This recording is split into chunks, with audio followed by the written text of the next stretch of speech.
दोस्तों आज एक भाई के लिए एक भाई का जो प्यार होता है आज के इस जनरेशन में अभी तो नहीं है।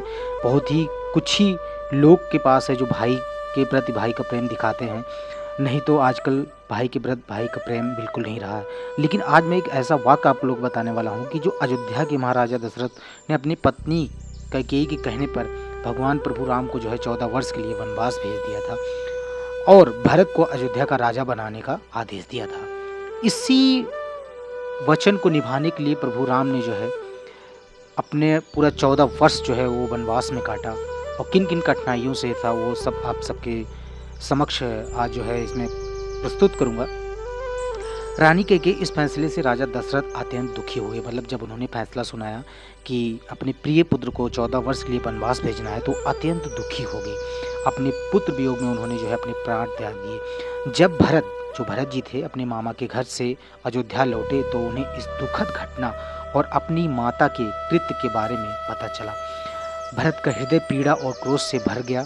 उन्होंने अपनी माता कैकेयी की कठोर निंदा की और सिंहासन पर न बैठने का स्पष्ट इनकार कर दिया। भरत का मानना था कि अयोध्या के असली राजा तो उनके बड़े भाई राम ही हैं। मतलब इतना होने के बावजूद भी वो अपने भाई राम भगवान को ही अपना जो है राजा मानते थे और पूरी प्रजा भी उन्हीं को राजा मानती थी।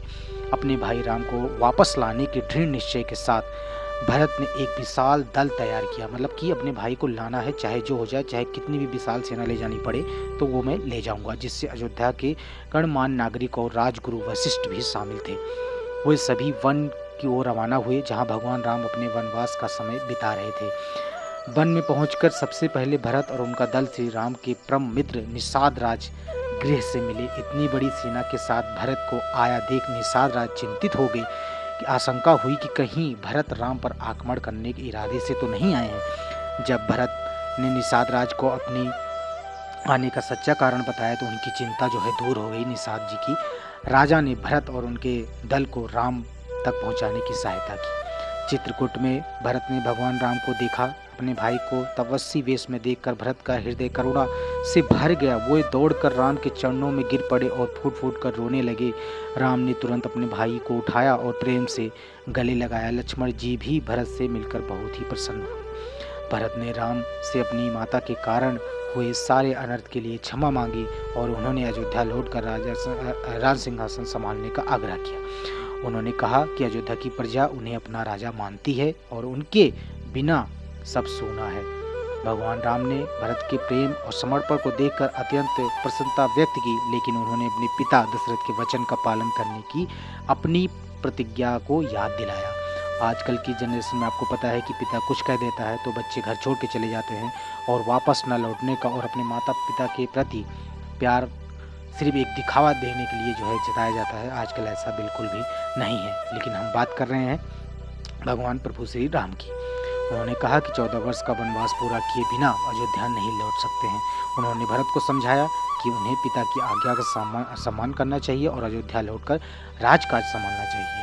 भरत राम के निर्णय को सुनकर दुखी हुए, लेकिन उनके धर्मार्पण और सत्यनिष्ठा का सम्मान करते थे। जब राम किसी तरह लौटने के लिए राजी नहीं हुए तो भरत ने उनसे उनकी चरण पादुका खड़ाऊ मांग ली।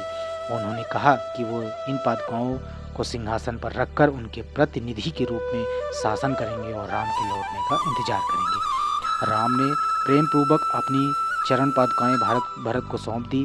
भरत ने उन पादुकाओं को अपने सिर पर रखकर भारी मन से अयोध्या की ओर लौट पड़े।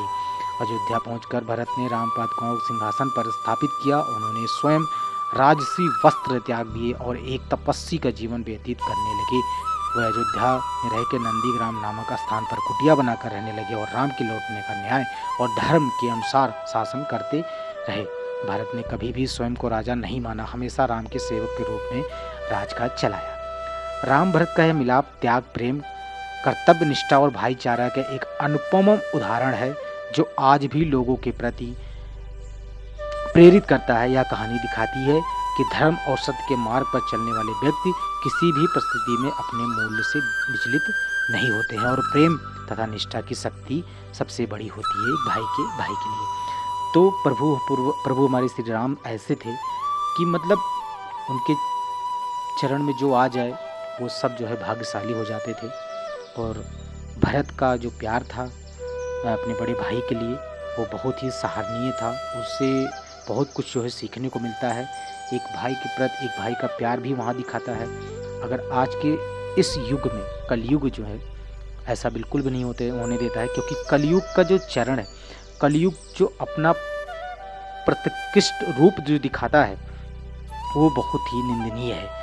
वो कभी भी नहीं चाहता है कि कलयुग में धर्म जो है सबसे ऊपर रहे। कलयुग अपनी चरण सीमा स्वयं निर्धारित करता है कि मैं कैसे धर्म से आगे निकलूं। तो कलयुग का यही है। अगर आपको कलयुग प्रभाव से बचना है तो आपको जो है भाव भक्ति करना बहुत ही ज़्यादा अनिवार्य है। तो आप जो है कलयुगी माया से जो है आप बच सकते हैं। दोस्तों, जय श्री राम।